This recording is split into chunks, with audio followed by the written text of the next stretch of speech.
who's next? Yeah, who's next?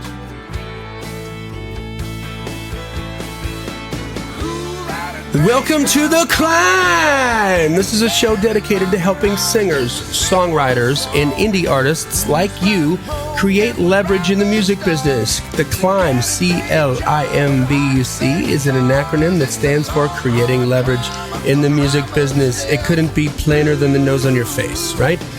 Let me introduce you to my co-host, Mr. Brent Baxter. Brent is an award-winning hit songwriter with cuts by Alan Jackson, Randy Travis, Lady Antebellum, Joe Nichols, and more.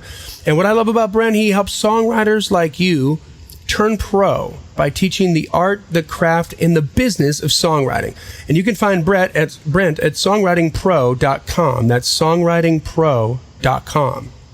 And I would like to introduce you to my co-host, Johnny Dwinell. Johnny owns Daredevil Production. It's an innovative artist development company. They help you find your sound, and they help you find your audience. Not only do they develop and improve your artistry, they also grow and monetize your fan base, creating cash flow.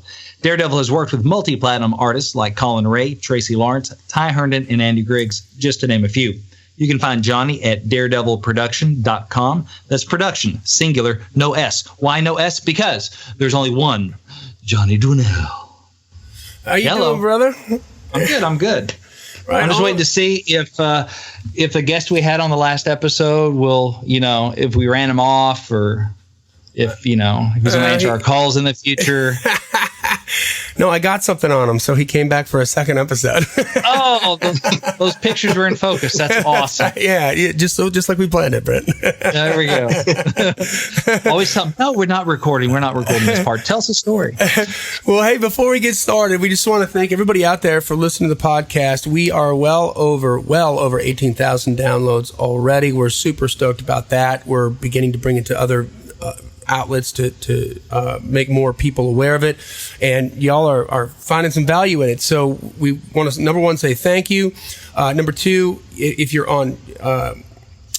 you like what you're hearing, comment, leave a rating and review on iTunes or on Stitcher or on our website, theclimbshow.com. And most importantly, share it with other people. Spread the love. Like if it's helping you out, maybe it'll help out a friend that, a friend in need is a friend indeed, right? Mm-hmm. Caring means sharing. That's right. That's right. Caring it's like means learn in kindergarten. All right. So with that, once again, Jesus wants you to share. That's right. Listen to Jesus. Right. So is that what you used to say, Brent, when you wanted the other girl's ding dong? Like when you wanted a Twinkie, you said, "Hey, Jesus says you should share." Okay. I'm glad you clarified the that. Little baked goods. Yeah. I know you had to pick that one, huh? Yeah. Well, listen, we had such a good time with our first interview last episode with Wade Sutton from Rocket to the Stars. We humbly, with our hats in our hands, asked him to come back for a second one, and we did get some pictures on him, so we knew he was going to say yes, and he agreed to come back, and we want to talk about something else that Brent's covering, that Wade is covering here, which is getting the local media to cover your music and getting the local media to care about you and really building up your local audience first before you branch out, which I can tell you from experience is the most important thing that you can do. If you've read my blog and you've been reading it for a while, you know the first tour that I went on lasted almost a year. We went everywhere once. It was really fantastic. Everybody thought we were awesome, except when the dust settled, we came back and we made, I think, the equivalent of somewhere in 2016 dollars between 250 or 300 grand that year. I still owed $8,000 to ride our truck. So that was a lesson learned. And we went everywhere once instead of building a base locally and then shooting out into a new market where you're going to lose some money in the new market because they don't know who the hell you are. Building that up, coming back, making some money, licking your wounds, going out, coming back, and then doing that a third time, then a fourth time. And then over the course of a couple of years, next thing you know, you've got a real solid circuit and you are playing everywhere every single weekend, but it's not the same place. So with that, press is going to be a key factor. Mr. Wade Sutton from Rocket to the Stars, welcome to the show again. Welcome back, guys. Wade. I appreciate it. So what's the magic? Now, you spent 18 years in radio. You dealt a lot with press releases. I know you've guided me on several different occasions on copy and the approach to the right way to kind of talk in the language that the media wants to be spoken to, so that we can connect and try to get some love. How does a local band get the media to give a damn about them? What's the secret to that? Well, it's really not a secret. It's one of those things that is easier said than done. It's a matter of figuring out what your story is. Who needs a story? I got great music. Yeah, well, that doesn't work as well with the media. Doesn't work as well with anybody. Like the story first. Here's the problem. You know what? I'm really glad that Brent brought that up, because a lot of artists on the local level, a lot of artists on a regional level, they get really frustrated because they have a difficult time getting the media to maybe come out and cover a CD release show that they have. Maybe there's something else that's going on in their music that they think warrants attention, and ultimately the media just doesn't give a damn about it. And a lot of times that comes back to the fact that the artist hasn't really sat down and figured out what is that story that's going to be interesting. Because if it's not interesting, why would the media print it? People have to understand that when you talk about particularly print media, which is who a lot of people are going to reach out to at first, they're going to reach out to the local newspaper. They're going to reach out to the local radio stations. Depending on where they are, they might reach out to local television. But newspapers are the big one, the local newspapers. And I try to get people to understand that when you're talking about a newspaper, it's a business. And in their business, space in the newspaper is money. So if they're given a choice between talking about your show that maybe they don't think that there's a compelling story there, or running 3 or 4 advertisements that are going to bring them a few $100, which of the two do you think they're going to go after? There you go. The money. They're going to go after the money because they're right. a business. So, and your story isn't why you wrote your songs. Probably they don't care about that so much, unless you can spin it up pretty cleverly, right? I mean, what makes a compelling story? If it's not there already, finding something that you can put a spin on. Now, the thing is, a lot of artists, when I sit down and I work with them on things like writing their biographies for their websites or putting together a press release about something, is when I sit there and I start talking to them, a lot of times I go, well, yeah, but I'm not really that interesting.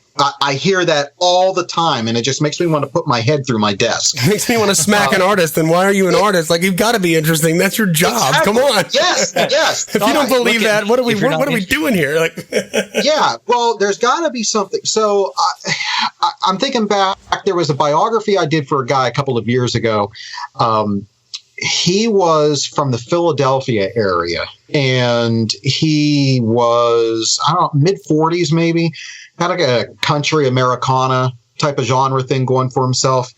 And prior to sitting down and doing the interview with him for the biography, I did some research on him and started looking to see what is he putting out there on his own? What is he telling people about himself before he and I had this conversation? What does he think is important that people are going to find interesting?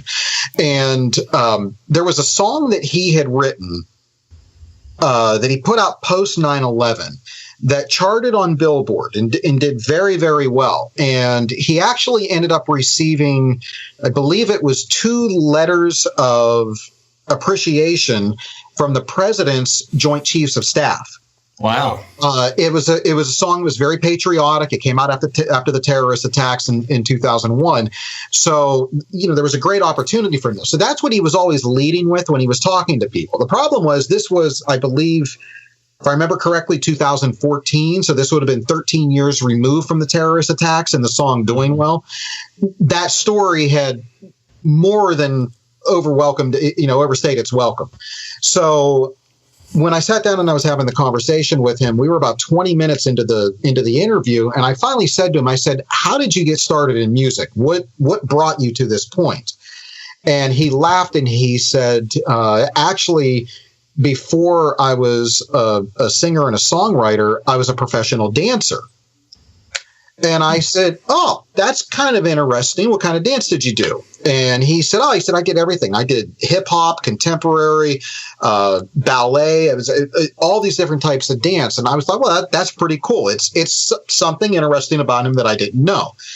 And then he says, actually, I danced on several stops during the world tour for MC Hammer. Really? And I went, what? Yeah, bell ring. Right. Dong. He says, yeah, actually. And then he said, remember when, you guys probably remember this, when MC Hammer was doing all the television commercials for British Knights tennis shoes? Yeah. Mm-hmm. He said, I was in those commercials dancing behind him. And I said, wow, that's really cool. He said, yeah, I was the only white guy. So, I said, well, this is something that's kind of interesting, and it doesn't seem like something to a lot of artists. It doesn't seem like something that fans would find interesting. To him, it was just something way in the past that he did, had absolutely nothing to do with his music that he has going on today. Why would anybody care about that? Yeah, very different genre. I mean, that's not exactly how you get your Americana country cred, is by backup dancing for MC Hammer. Right. So what I did was, when I wrote the bio, I actually led with that story, but I told the entire story in one line. So I threw it out there to put the idea in the person's head when they were reading it, but I didn't dwell on it. I immediately jumped into the other stuff about his music. It was one line that was in his biography. That was it. And I saw him a couple of months later at a conference in Nashville that I was speaking at, and it was the first time I'd ever met him face to face. And he came up to me and he said, "Do you know who I am?" And I said, "Well, of course I know who you are." And he started laughing and he said, "I got to tell you, you would not believe how many people at my shows come up and ask me about when I danced with MC Hammer." And I said, "I do believe it. That's why I put it in there."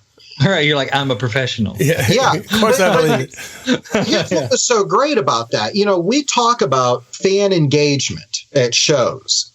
And what better way to stimulate fan engagement than to give them something that when they hear it, they're like, when I see him, I've got to ask him about this because it's so interesting. So at the shows, people were coming up and asking him about it, which opened that door for him to sit there and have a one-on-one conversation with the fan, which is exactly what we want. Yeah. That's interesting. Some people would be, no, I don't want to talk about that. I want to talk about my music and what I'm doing now and what, you know, this is going on right now. I'm not here to talk about the other stuff. I'm not here about MC Hammer's music. I'm here about my music. Right. But and that's when I tell them to shut up and listen to me. Right, exactly. That's when you go, I'm a professional. But yeah, it's important because it opens a conversation. It does. And that's what matters. And when you could hear about why is it interesting to that fan? Well, because MC Hammer meant something to them. Whatever it is, could be heartfelt, could be funny, could be disdain. They love the have a very specific values movie. Memory. Yeah, I mean, they know they got that anchor is already there, and if you can attach yourself to that anchor, boy, you're in. You're in. They're going to remember you. And that's what we want. Like, you know, there's a lot of noise out there on the radar screen. So here's some great ways to weave your way, navigate through that noise, and be smarter than the average bear, right? Yeah, and you know, you kind of hit on something that I think is very important with artist biographies, press releases, when you're going to the media, trying to get coverage. And also, I think it's something that permeates into the live show. I think it melds its way into the content that you put out for fans, for the content marketing. And that's the idea that artists have to understand that a lot of times what your fans are going to find interesting about you is going to be the last thing you thought that they would give a damn about. Yeah. You know, when you're up on a show and I hear an artist say, "Oh, I got up on the stage and I did this crazy technique with my guitar," and people were like, "Yeah, okay. But this person over here makes some kind of a joke about a monkey and everybody responds to it and thinks it's the funniest damn thing in the world." That's why it's so important for an artist, you know, be awesome at what you do, but at the same time, understand that the people who are in the audience, they're not musicians. So they don't look at you through musician glasses. So they're going to be attracted to things about you that might not have anything to do with the music. It might be something like, the shirt that you're wearing, the funny joke that you told, the story that you told. It could be anything like that. It's not always just about the music. Yeah, and if you're like back in the 80s, the guitar shredders would be relating to other guitar shredders, but there are people who in the audience had an appreciation for the ability to play guitar like that, and you might blow their minds. But at the end of the day, you're really not connecting with them on that, right? Like, because they don't know how to shred the guitar, so they can't really get in that boat. So they get in another boat. They got in the boat of how cute the lead singer was, or the lyric that was in the melody, or whatever there. But the talent was icing on the cake, but it wasn't the connection. It was kind of a part of a delivery mechanism, maybe. Right. And there's nothing wrong with that. That's the other thing that is really important for people to get. There's nothing wrong with a fan being caught up in an artist because of looks or because of something. Look, we are a very visual society. That's just the way we are right now. So, and that's why we talk about visual components in a live show, why they're so important, is because everybody is so visual in nature.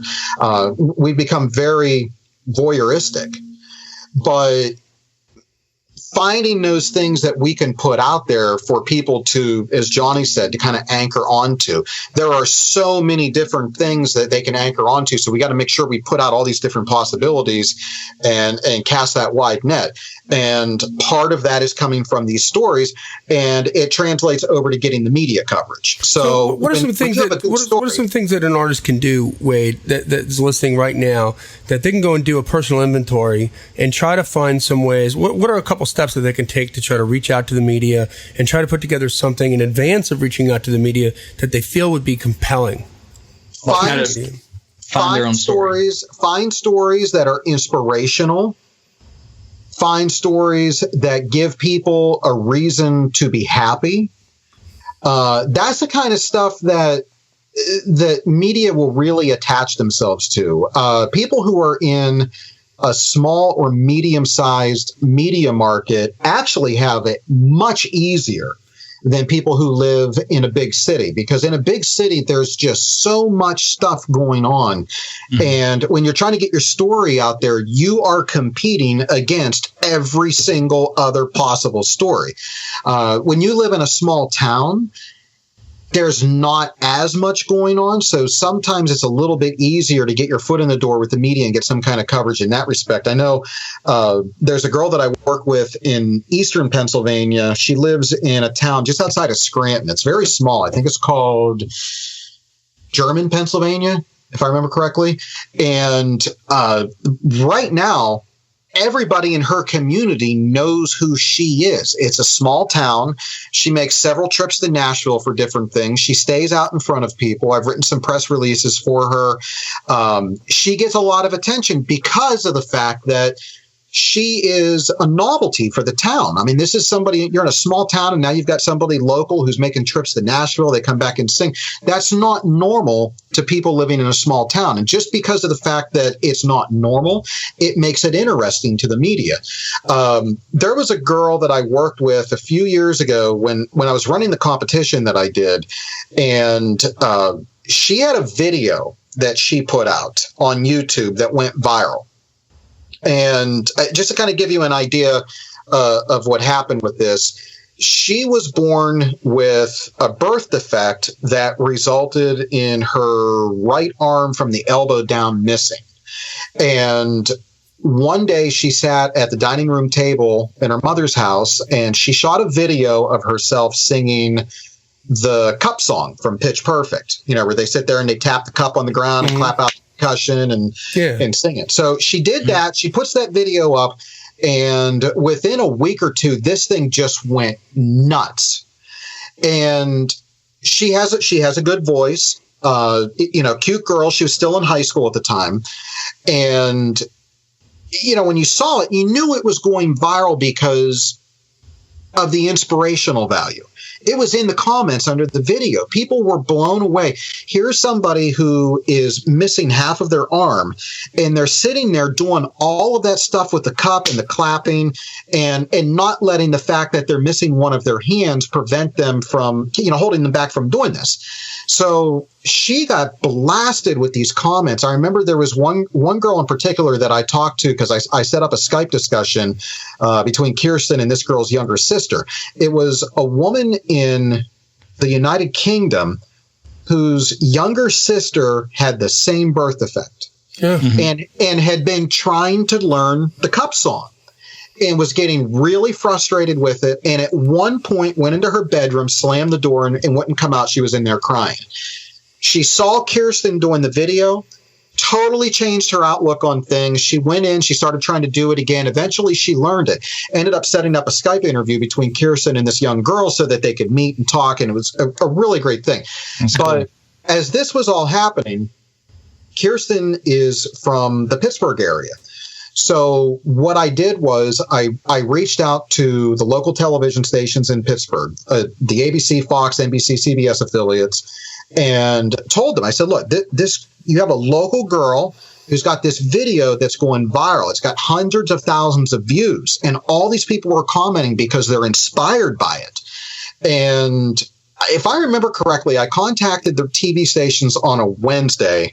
By the time Friday night rolled around, the NBC affiliate and the ABC affiliate from Pittsburgh were both at her house with camera crews doing interviews with her. And then a week later, I actually got her on for a segment on the Robert Mangino show, which was a talk show on KDKA radio in Pittsburgh, the news talk station, which just also happened to be the very first radio station in the world to ever broadcast.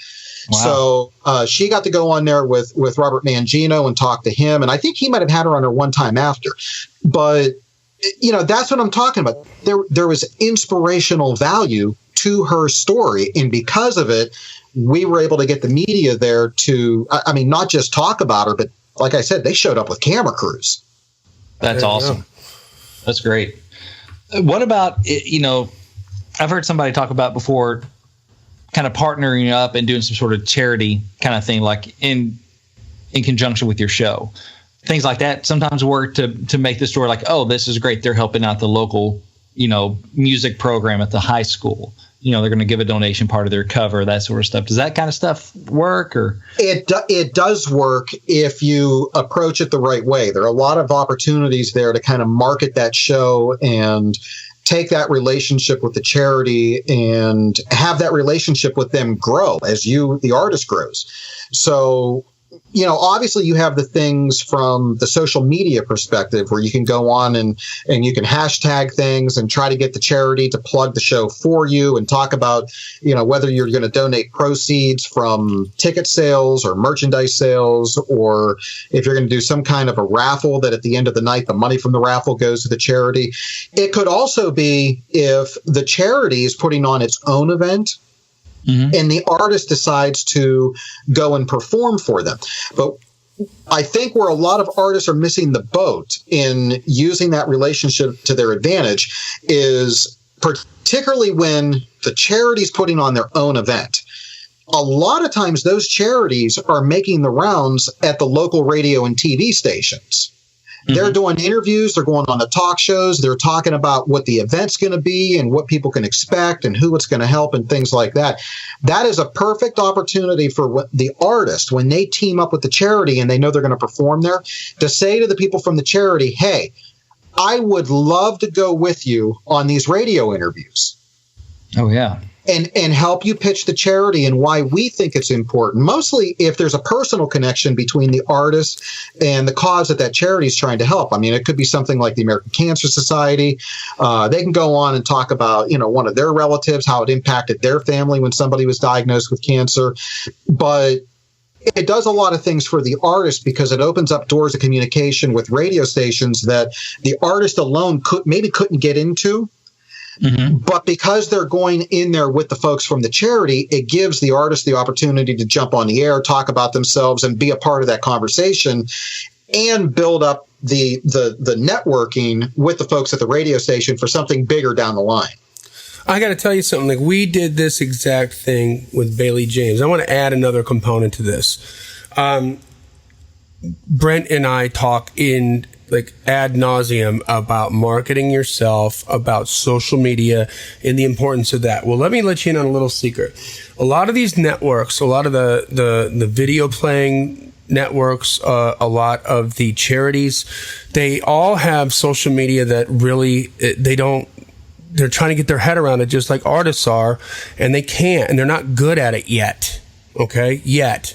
So there's a huge opportunity right now for artists who want to go out and aggressively learn about social media and how to really grow the audience, engage with the audience, and serve up content that's relevant and personal to that audience and create a footprint that gives you a leg into that door. We hooked Bailey up with, or I'm blessed to say, with this huge organization called the Jason Foundation, which is a suicide prevention, a youth suicide prevention foundation.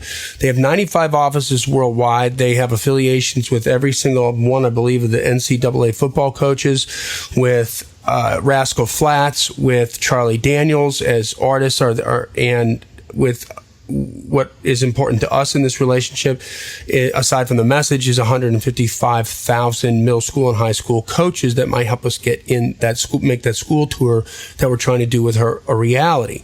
But what's important is, first of all, this is a particular, Wade, you had mentioned like maybe there's something out there that you don't feel that interesting or whatever, or that important. Well, this is something that Bailey James deals with every single day. Her brother is going through this, and they speak about it publicly, so I can speak about it publicly, okay? But right. This is a real issue in their family, a very real issue in their family that they are having to deal with someone that they love, and so she can speak about it from the heart. And because we went and reached out to them to say, hey, would you be interested in a youth advocate, number one, which they don't have. They've got Rascal Flatts and Charlie Daniels, but they don't have a youth advocate. It is a youth charity, but it's not a charity. It's an organization that spreads awareness on how to understand the dynamics of what a suicide attempt looks like. Okay. They also don't have a female advocate, and I've come to find out, because I've been educated from the Jason Foundation on this, that 2 out of 3 kids are 2 out of 3 attempts on children from middle school to high school age are female attempts, right? So they're not really connecting with 66% of the people they need to connect with. So we were very valuable right there. But you know what sealed the deal was all the work we did on the social media. 18 months worth of work on social media, and all of a sudden we looked really good because she had an audience that they were trying to reach. We were valuable to them, they were valuable to us, and then of course, do you think we were important to the media? Right? I mean, did that create news there? Absolutely. So again, guys, like, sometimes you don't have to see the light at the end of the tunnel to know. I'm just telling you right now, you need to be working on your social media every darn day. Like, make it happen. Expand it every single day. Be relentless about it.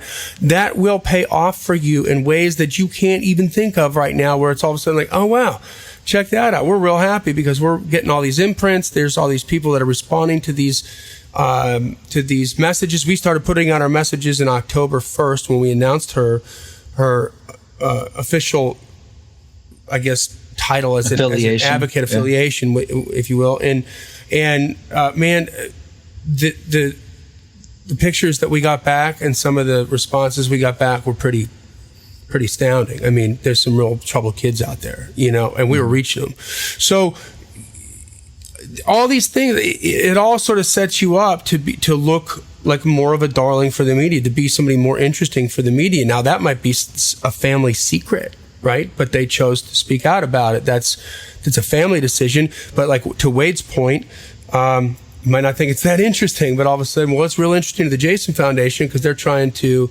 spread the word about that and save children's lives.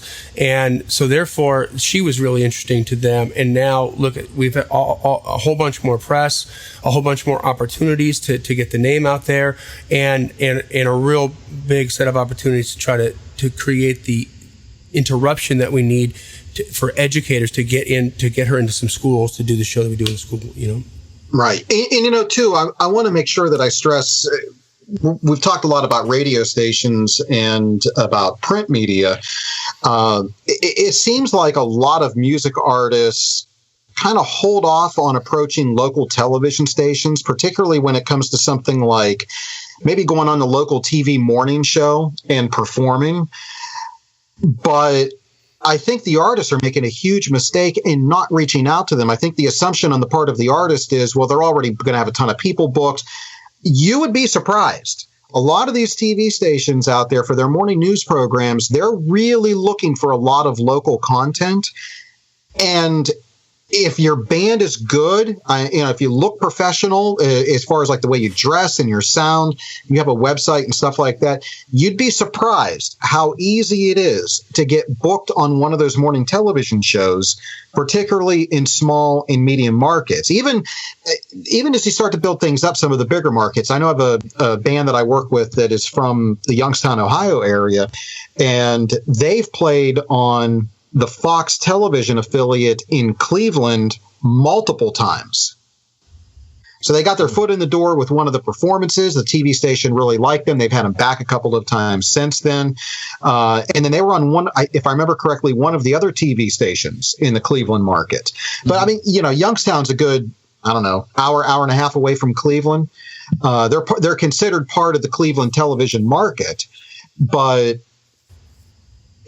a lot of artists, they don't reach out to the TV stations because they just presume that the TV station's not going to be interested, or that they're already booked for as much as that stuff they're going to possibly want.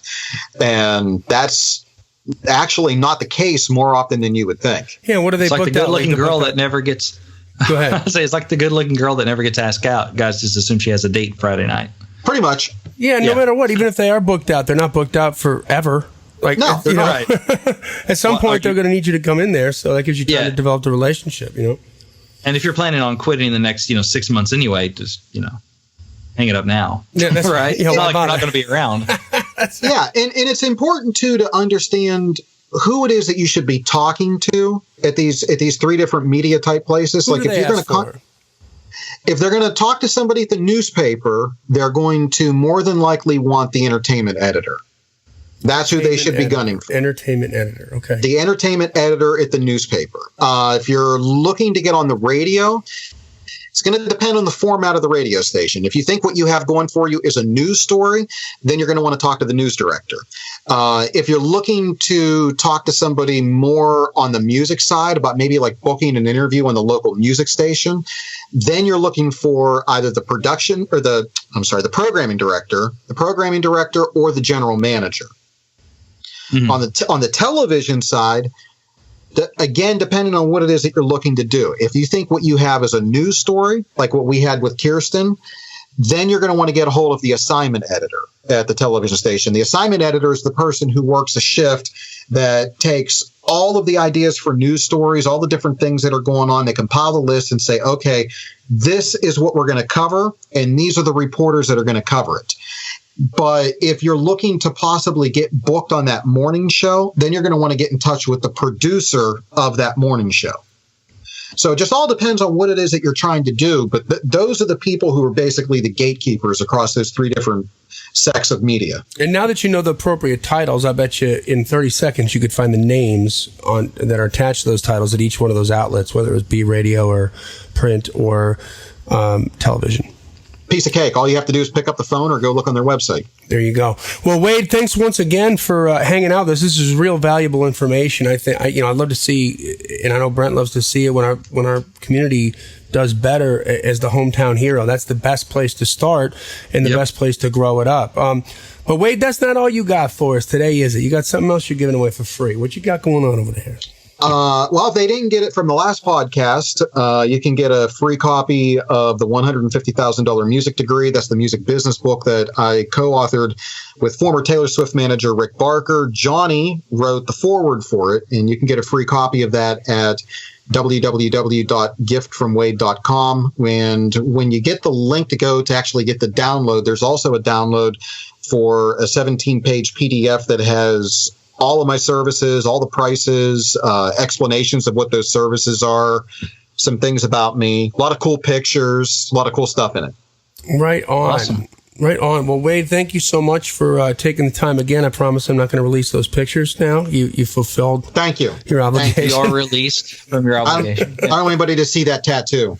I mean, listen, we might be a little shrewd, but we're fair, okay? Yeah. Fair. All right, guys. So that brings us to the end of another episode of the C.L.I.M B. We're stoked that you're watching. If you liked what you heard, please share it. Sharing is caring. We talked about that at the beginning of the show. And we want to, leave a comment, leave a rating and review. Let other people know what you think about it. We keep increasing. We keep having record months here, which we're very blessed that you keep coming back. We want to thank you. Right? Yes, thank you very much. And with that, guys, we will say keep on climbing. And we'll see you at the top.